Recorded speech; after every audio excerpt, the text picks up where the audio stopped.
এইভাবে আমি পাবলিকের কোনোভাবে টর্চার করে কিংবা আপনার এই মব ইয়ে করে আমরা বন্ধ করবো না, হয়তো করবো না, কিন্তু ওনারও যদি আগায় তো আমরা আমরা বিভিন্নভাবে আগাবো। বাট এরপরে কি আপনি ভাবতেছেন ইটের ভাটার মালিক বাড়ি ঘুমাইতে পারবে? না স্যার, পারবে না। পারবে না না, আমি তো তার নামে মামলা করে দিই। হ্যাঁ পারবে স্যার, মামলা করে দিলে তো ঘুমাইতে পারবে না স্যার, পারবে না স্যার। আর এখানে তো আমার কাছে ভিডিও ক্লিপস আছে, সব হ্যাঁ, আছে স্যার, হ্যাঁ, ছবি আছে। আছে। তো এটা কি ভালো হবে? না স্যার, এটা ভালো হবে না স্যার, না। তাহলে এই অন্যরা কেন সাপারার হবে?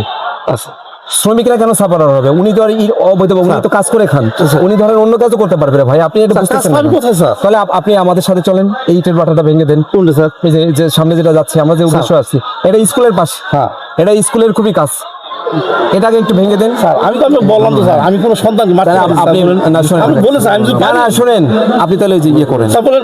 আপনি শুনেন, আপনাকে আমি রিকোয়েস্ট স্যার, করতেছি, আমি স্যার- আপনি এনাদেরকে সরে স্যার, যেতে আমি পারেন। এনাদের সবাই সহায় দেবো না, হ্যাঁ, সহায় দেন। শুধু স্যার আপনি একটা কথা বলেন যে ইয়েটা শুধু যাবে না। আপনি না ভেকু ছাড়া কিভাবে যাবো? স্যার তাহলে ভেকু ছাড়া কিভাবে স্যার, যাবো? আমরা একটা স্যার আমাদের স্যার একটু শাস্তি দেন। আমি আমি আমাদের মানুষ না, না, না, শুনেন। স্যার, আমরা আগামী স্যার ভাড়া করবো না, আপনাকে লিখে দেবো স্যার ইসলামী। না, না, আপনি যে ভাড়া স্যার বলতেছেন যে এগুলা অবৈধ স্কুলের সামনে, এই বাচ্চা তো আমারই ছেলের সন্তান, তাই না স্যার? এটা তো বাইরের না, আমাদের এলাকার। এটাই তো আমরা আপনারা মেনে নেব, বুঝেন স্যার। না, এটাই তো আপনারা হ্যাঁ, বুঝেন না না। স্যার, আমরা এমএসবি যে মালিক, উনি আপনার সামনে আসে সই দিবে, আমি আগামী দিন ভাড়া চালাবো না। আর আপনার স্যার ইসলামী লিখে দেবো স্যার।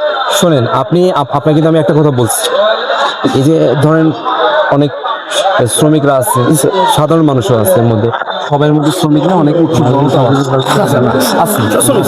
ধরলাম নাই, সবাই ধরেন যে বাটায় কাজ করে তারা চলে, ঠিক আছে, আমার তো ওনাদের প্রতি আমার কোনো শত্রুতা নেই। না স্যার, বাটার মালিকের প্রতি কোনো না, না, স্যার, শত্রুতা আছে? না, না, স্যার। আমরা সরকারি দায়িত্ব পালন করি। জি স্যার, জি স্যার। এই দায়িত্বটা আপনার ইটভাটার সভাপতি হিসেবে দায়িত্ব হচ্ছে আপনার নিচে থেকে এটা করে দেওয়া। ওনার যদি কোনো বৈধ কাগজপত্র থাকে আমাদেরকে দেখান। আমি দুইজন এক্সিকিউটিভ ম্যাজিস্ট্রেট আমার আছে, আমি নিজে এডিএম হিসেবে চলে আসছি, তারপরে দেখেন যে সবাই আসছে, এই জিনিসটা হলো এখানে হাজার হাজার জনতাদের রিকোয়েস্ট যে আমাদের রুজি রোজগারের একমাত্র আস্থানা হলো ভাটা। আমাদের এখানে কোনো যেহেতু শিল্প কলকারখানা নেই, যদি এগুলো ভেঙে দেওয়া হয় আমরা বেকার হয়ে যাব, আমরা কোথায় কাজ কাম করব। তারা বলছে আমরা জীবন দিতে রাজি আছি, তবু ভাটা ভাঙতে রাজি নাই।